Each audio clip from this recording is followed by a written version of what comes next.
Podcast recebe hoje o ex-governador de Minas Gerais e pré-candidato a deputado federal pelo PT, Fernando Pimentel. Seja bem-vindo. Muito obrigado, Emílio. Muito obrigado, Zé Horta, também, nós pelo espaço aqui no Diário de Caratinga. Importante órgão de comunicação da cidade, da região, na verdade. Sim.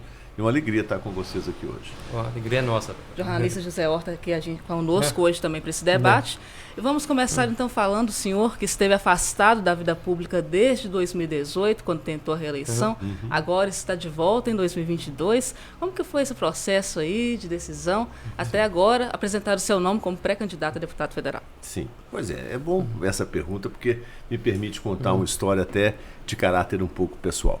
Quando eu deixei o governo em 2018, né, depois da eleição, eu estava muito desanimado, né? Eu sofri, todo mundo sabe, vocês acompanharam, uma perseguição judicial intensa, né? Montaram contra mim a tal da Operação Acrônimo, vários processos. Sim, a questão da Lava Jato também. Isso, tentaram me envolver naquilo. Hoje eu não tenho mais nada, me livrei de tudo aquilo, fui absolvido em todos os processos, alguns foram arquivados por falta de provas. Agora, aquilo desgasta muito, né? Tanto eu quanto a minha família ficamos muito abalados com aquele tipo de perseguição que não foi diferente da que sofreu o presidente Lula, da que sofreram outras lideranças políticas, não só do PT, né? De vários partidos. Houve um momento de um punitivismo judicial exagerado, exacerbado, e aquilo nos machucou muito. É claro que depois que passa, você fala, não, mas agora tá superado. Mas o estrago político está feito, né? Vocês são jornalistas, sabem disso. 3, 4 minutos de Jornal Nacional, capa de revista, manchete de jornal. Isso tem um impacto. Então eu estava meio desanimado. Mas, no início do ano passado, o presidente Lula me chamou a São Paulo. Ele já tinha saído da prisão, totalmente inocentado também. E conversou muito comigo, longamente. Falou, olha, Pimentel, você tem que ser candidato. Você tem que ser candidato, você é uma liderança importante em Minas Gerais. Você vai ter votos e nós precisamos eleger uma bancada forte de deputados federais. Porque senão, como é que eu vou governar o Brasil se eu for eleito em 2022? Né? Então, me convocou para isso. Né? E eu fiquei sensibilizado com essa demanda do presidente Lula, porque ele é um homem de 76 anos e está se dispondo ao que ele considera uma missão. Restituir o Brasil para os brasileiros. Né? Restituir o Brasil para o caminho democrático, da justiça social, do crescimento econômico com distribuição de renda, e está nos convocando para estar com ele nessa tarefa. E ele tem razão. Se nós não tivermos uma bancada muito sólida e muito forte e numerosa de deputados federais ao lado do presidente, não vai dar certo, nós não vamos conseguir governar o Brasil. Então, por isso me dispus a, de novo, enfrentar essa parada, e estou aqui. É pré-campanha, não posso falar em votos, né? Mas eu sou pré-candidato e espero voltar aqui a Caratinga, quando for possível na campanha, para aí sim conversar sobre eleições. Agora é só a pré-campanha. Sim, e outra coisa, o senhor falou, a imprensa, em determinados veículos de imprensa, frisaram, Pimentel é acusado nisso. A partir do momento que houve absolvição, a maioria absoluta por falta de provas, só acha que a imprensa deu a mesma medida na reportagem? Não, nunca dá, né? Então você sabe disso. A imprensa faz a manchete e depois dá uma nota de pé de página falando que foi absolvido naquele processo. Né? Mas quem lê o jornal fica com a ideia da manchete lá de trás. Né? O sujeito estava envolvido e tal. Então eu fui alvo de uma perseguição absurda, né? Não tinha prova nenhuma, era uma delação, a tal da delação premiada, que a gente nem sabe como é que é obtida, né? No caso do presidente Lula, em muitos casos as delações foram obtidas com pressão, porque você prende o sujeito e faz um tipo de pressão nele que o obriga a fazer uma delação que não é verdadeira, que não tem provas. A maioria dos processos está sendo assim. Mas, enfim, para responder na sua pergunta, infelizmente a imprensa não cobre da mesma maneira uma coisa e outra, né? Faz parte da vida, temos que trabalhar com esse cenário. E não é isso que vai me desanimar. Vamos em frente. Você falou sobre ampliação das cadeiras. Minas hoje ocupa 53 das 513 na Câmara dos Deputados. 7 são do PT. Como que está aí esse trabalho em relação também à federação partidária, essa expectativa de ampliar esse número de cadeiras? E só um adendo, se me permite, que na eleição passada, embora o senhor não foi reeleito, o PT em Minas foi o partido que mais fez, elegeu deputados, tanto na no âmbito estadual quanto federal. Exatamente. Também focar nesse assunto. Fizemos grandes bancadas. Por isso é que, às vezes, me perguntam, o PT saiu enfraquecido da eleição. Não, não saiu, não é verdade. O PT fez a maior bancada de deputados federais e estaduais. O fato de ter perdido a eleição majoritária não tem a ver com o enfraquecimento ou não do partido. Sim. E a Noemi perguntou bem, nós temos 7, nós chegamos a ter 8 deputados, né?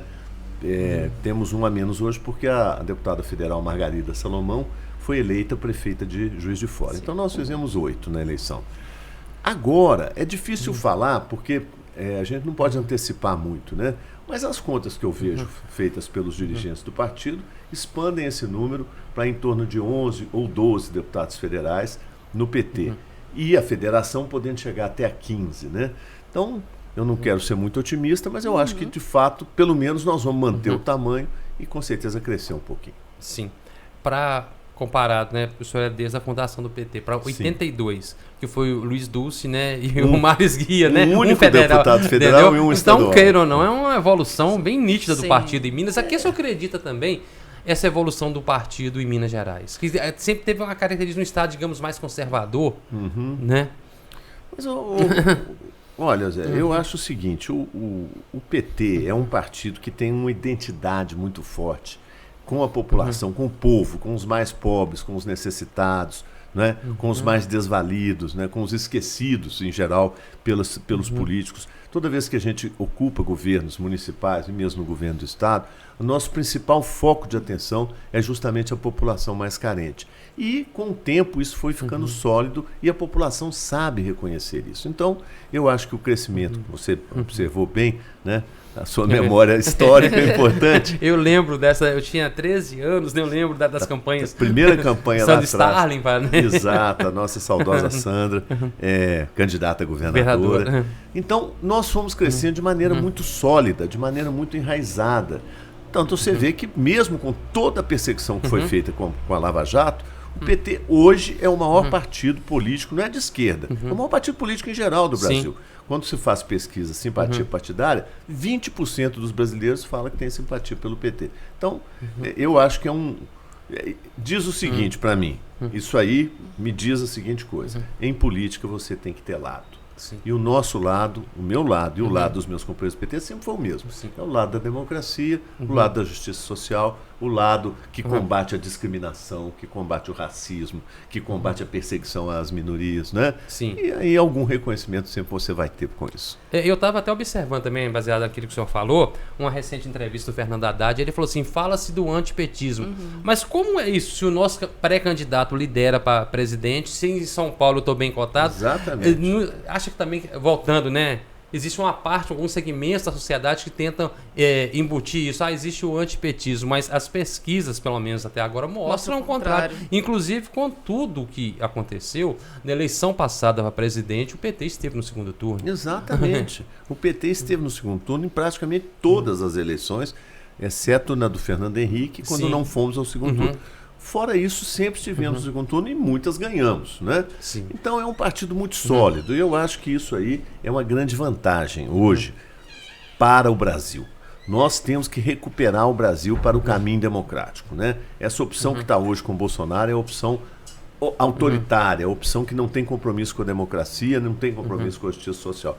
Recuperar o Brasil para o caminho democrático. Depende de ter um partido com essa bandeira e de ter uma liderança como a do presidente Lula. Graças a Deus que nós a temos. Sim, o PSD de Minas declarou apoio ao PT. Os parlamentares federais ainda estão um pouco mais alinhados com o Bolsonaro. Em um possível segundo turno, você acredita que o PSD possa apoiar Lula no possível segundo turno com o Bolsonaro? Eu creio que sim. Eu trabalho com essa hipótese. Noemi. Acho que a gente tem que ser, nesse sentido, tem que ser muito objetivo, né? O presidente Lula apontou o caminho para nós. Qual foi o caminho? Quando ele convida o Geraldo Alckmin para vice-presidente, Alckmin, nosso aliado, nosso adversário histórico, né? 4 vezes governador de São Paulo pelo PSDB, foi candidato a presidente contra o presidente Lula. Quando o presidente Lula chama o Alckmin para a chapa, e vamos reconhecer o gesto de grandeza do Alckmin de ter aceito, isso mostra que nós temos que montar uma ampla frente democrática no Brasil. Não é por outro motivo que nós estamos aliados ao PSD, que é um partido de centro, não é de esquerda, né? Com o Calil para governador, que é também um homem, não é de esquerda, é de centro, mas é um homem que tem sensibilidade social, que tem compaixão pelos mais pobres, que se alinha com as nossas principais bandeiras, né? Com o senador Alexandre da Silveira, a mesma coisa. Enfim, essa grande aliança, que não está se fazendo só em Minas, né? Estou dizendo, o Lula sinalizou isso no país inteiro, é que vai tirar o Brasil da situação terrível que se encontra no governo Bolsonaro. Então nós agradecemos aqui a participação de Fernando Pimentel aqui conosco. Muito obrigado. Esperamos, né, tê-lo conosco aqui. Eu que agradeço o espaço que vocês me deram. Fiquei extremamente feliz de rever os meus amigos aqui de Caratinga e quero voltar mais vezes aqui. Muito obrigado.